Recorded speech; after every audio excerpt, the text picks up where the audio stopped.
आणि नसरापूरच्या घटनेवरून धडा घेत राज्य सरकार सावध झालं। अशा प्रकारच्या गुन्हेगारांना तुरुंगातून पॅरोल किंवा फर्लो मिळणार नाही असा कायदा करण्याचे आदेश मुख्यमंत्र्यांनी दिले। यापूर्वी देवेंद्र फडणवीस यांनी अशाच प्रकारे निर्बंधांचा प्रयत्न केला होता, मात्र त्याला कोर्टाने स्थगिती दिली। आता पुन्हा एकदा तसा कायदा होऊ घातला असताना शक्ती कायद्याची गरजही विरोधक अधोरेखित करू लागले। पाहूया। 1998 साली विनयभंगाचा गुन्हा, 2015 मध्ये विनयभंग आणि हत्येचा प्रयत्न, दोन्ही वेळा पुराव्याअभावी निर्दोष सुटका। हा इतिहास आहे नरसापूर बलात्कार हत्या प्रकरणातल्या नराधम भीमराव कांबळेचा। यापूर्वी 2 वेळा अशाच गुन्ह्यांमध्ये अटक होऊनही कायद्याच्या कचाट्यातून सुटलेल्या या राक्षसाची एक चिमुरडी बळी ठरली। या घटनेविरोधात सगळ्या राज्यात आक्रोश सुरू असताना आता अशा गुन्ह्यांमधले आरोपी बोकाट फिरू नयेत यासाठी सरकारनं प्रयत्न सुरू केलेत। मुख्यमंत्री देवेंद्र फडणवीसांनी विधी आणि न्याय विभागाच्या अधिकाऱ्यांना याबाबत कायदा तयार करण्याचे आदेश दिले। नसरापूरच्या घटनेनंतर सर्व राज्यभर संतापाची लाट आहे, राग आहे आणि या संदर्भामध्ये आज कॅबिनेटमध्ये चर्चा झाली आणि अशा घटना मागच्या काही काळामध्ये झालेल्या आहेत। आणि म्हणून यातले जे आरोपी आहेत त्या आरोपींना कुठे पॅरोलवर सोडू नये, एकदा अटक झाल्यानंतर त्यांना पुन्हा बाहेर काढू नये, अशा पद्धतीने चर्चा या ठिकाणी झाली। आणि या संदर्भामध्ये माननीय उच्च न्यायालय, माननीय सर्वोच्च न्यायालयाला आम्ही विनंती करणार आहोत सरकारच्या वतीने। असा कायदा परिणामकारक ठरेल असं मत कायदेतज्ञांनी व्यक्त केलं। सरकारने जे अतिशय महत्त्वाचं पाऊल उचललं आहे आणि ते स्वागतार्ह आहे, याचं कारण असं आहे की हे जे लैंगिक अत्याचाराचे आरोपी असतात हे अतिशय निर्ढावलेले असतात आणि अनेक वेळा अशा घटना घडलेल्या आहेत की अशा स्वरूपाचे आरोपी पेरोलवरती बाहेर आल्यानंतर पुन्हा अशा स्वरूपाचे गुन्हे करतात आणि त्यांची जी मानसिकता असते ती कुठेतरी ठेचून काढण्याकरता अशा स्वरूपाची जी मुभा आहे, जी सर्वसामान्य आरोपींना असते, ज्यांनी पुन्हा समाजात येऊन रुळावं, अशा स्वरूपाची मुभा त्यांना नसावी किंवा त्यांना मिळू नये, त्याकरता मला वाटतं हा पाऊल उचललेला आहे। आणि त्यामुळे निश्चितच एक महत्त्वाचा पाऊल असं महाराष्ट्र सरकारने घेतलेलं आहे। खरं तर 2014 मध्ये फडणवीस मुख्यमंत्री असताना त्यांनी मकोका आणि पॉक्सकोच्या आरोपींना पॅरोल आणि फर्लो नाकारणारी अधिसूचना काढली होती। अनिल पवार या सिरियल रेपिस्टला 2003 मध्ये नाशिकच्या सिन्नरमध्ये अटक झाली होती। त्या प्रकरणी गुन्हा सिद्ध होऊन त्याला आधी देहदंडाची शिक्षा झाली आणि नंतर त्याचं रूपांतर जन्मठेपेत झालं।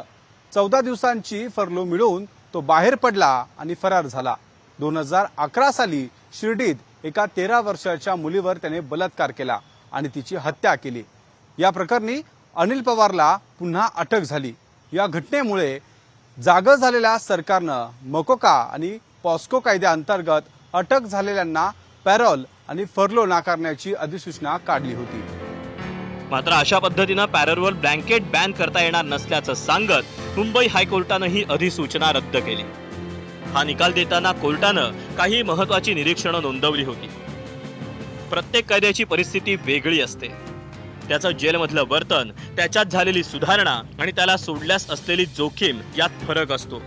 फक्त एका प्रकारचा गुन्हा केला म्हणून सरसकट रजा नाकारणं अयोग्य आहे असं कोर्टाचं म्हणणं होतं। राज्यघटनेनुसार कैद्यांनाही समानता आणि जीवन स्वातंत्र्याचे अधिकार असतात। फर्लो किंवा पॅरोल हक्क नसला तरी रिफॉर्मेटिव्ह जस्टिसचा तो भाग असल्यामुळे सरसकट नाकारला जाऊ शकत नाही। अशा बंदीमुळे कैद्यांचं मानसिक संतुलन बिघडू शकतं आणि त्यांना सुधारणेपासून वंचित ठेवलं जाऊ शकतं असाही दावा करण्यात येतो। कैद्यांच्या रजेवर सरकार निर्बंध घालू शकतं, मात्र ते प्रत्येकाच्या वैयक्तिक मूल्यमापनावर आधारित असावं असंही कोर्टाचं म्हणणं होतं। त्यामुळे नव्यानं कायदा करताना तो गोळीबंद असेल आणि कोर्टात राज्यघटनेच्या कसोटीवर टिकून राहील याची काळजी सरकारला घ्यावी लागेल। महाराष्ट्र कारागृह अधिनियम 1979 यामध्ये जे जेलमध्ये जे कैदी आहेत, कच्चे कैदी नाही तर ज्यांना शिक्षा झालेली आहे, अशा स्वरूपाच्या कैद्यांनाच पॅरोल हे लागू होतं। तो अतिशय जाचक अटी व नियम आहेत त्याचे, सर्वसामान्यांना याच्या संदर्भात माहिती असणं अत्यंत आवश्यक आहे। कारागृहातील जे कैद्यांना शिक्षा झालेली आहे अशाच कैद्यांना फक्त पॅरोल हे लागू होतं। तत्पूर्वी अशा गुन्हेगारांना पॅरोल मिळू नये यासाठी कोर्टाला विनंती करणार असल्याची माहिती उपमुख्यमंत्री एकनाथ शिंदेंनी दिली. उच्च न्यायालयामध्ये देखील अशा प्रकारचे जे वारंवार बलात्काराचे, अत्याचाराचे, खुनाचे आरोपी जे आहेत त्यांना पॅरोलवर ते सुटता कामा नयेत, पॅरोलवर त्यांना सोडू नये अशा प्रकारची विनंती देखील राज्य सरकारच्या माध्यमातून कोर्टाला केली. त्याचवेळी लैंगिक अत्याचारांमध्ये अधिक कठोर कायद्याच्या मागणीनं पुन्हा डोकं वर काढलं.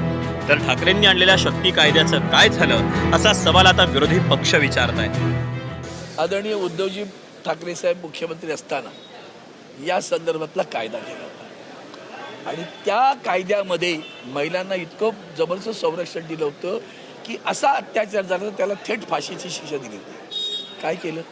पडलाय ना आमच्या महामहिम मुर्मू, आमच्या राष्ट्रपतींकडे पडू नये ते, त्याला काय नाही सही होतो का? याच्यावर आवाज महाराष्ट्रात उठत नाही की हा कायदा तुमच्याकडे का पडून राहिला आहे? प्रत्येक गोष्टीत राजकारण म्हणून हे घडतंय सगळं, बरं का? दुसरीकडे नसरापूरचा खटला फास्ट ट्रॅक कोर्टात चालवण्यासाठी प्रयत्न सुरू असले तरी रखडलेल्या खटल्यांची संख्याही प्रचंड आहे. राज्यात एकूण 38 फास्ट ट्रॅक कोर्ट आहेत. याखेरीज स्वतंत्र 27 पोस्को फास्ट ट्रॅक कोर्टांचीही स्थापना करण्यात आली.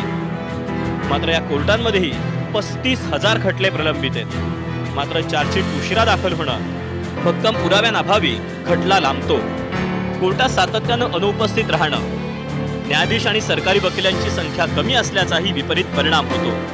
फॉरेन्सिक अहवाल येण्यास विलंब लागला तरीही खटला लांबण्याची शक्यता असते. शिवाय फास्ट ट्रॅक कोर्टाच्या निकालानंतर हायकोर्ट, सुप्रीम कोर्ट या ठिकाणी दाद मागितली जाते. अंतिम निर्णय वर्षानुवर्ष लांबतो. आज 6-7 वर्षापासून फास्ट ट्रॅक स्पेशल कोर्ट चालू असून देखील आणि त्यांनी ठीकठाक काम केलेलं असून देखील 40,000च्या जवळपास खटले पेंडिंग आहेत. मग त्याच्यासाठी आपल्याला फंडिंग वाढवणं गरजेचं आहे. जजेस, स्पेशलाइज्ड जजेस जे ह्याच्यासाठीच काम करणार आहेत अशा जजेसची अपॉइंटमेंट करणं गरजेचं आहे. आज काय होतं आहे, ॲडिशनल चार्ज दिला चालला आहे सेशन जजेसला. म्हणजे ऑलरेडी ते त्यांचं काम करून त्यांच्यावर त्याचं बर्डन आहे, त्याच्यात हा तुम्ही ॲडिशनल चार्ज देताय. मग ज्या स्पीडनी त्यांना काम करायची अपेक्षा आहे फास्ट ट्रॅक कोर्टसाठी ते होत नाही. नसरापूरचा आरोपी भीमराव कांबळे पॅरोल किंवा फर्लो बाहेर नव्हता तर दोनदा पुराव्यांअभावी सुटला होता ही उल्लेखनीय बाब. त्यामुळे एकीकडे नवा कायदा करतानाच गुन्हेगार कायद्याच्या पकडीतून निसटू नयेत यासाठी पोलीस आणि सरकारी वकिलांनी खटल्याची तटबंदी भक्कम ठेवणंही तितकंच आवश्यक आहे. संभाजीनगरहून कृष्णा केंडेसह ब्युरो रिपोर्ट, एबीपी माझा. एबीपी माझा, उघडा डोळे बघा नीट.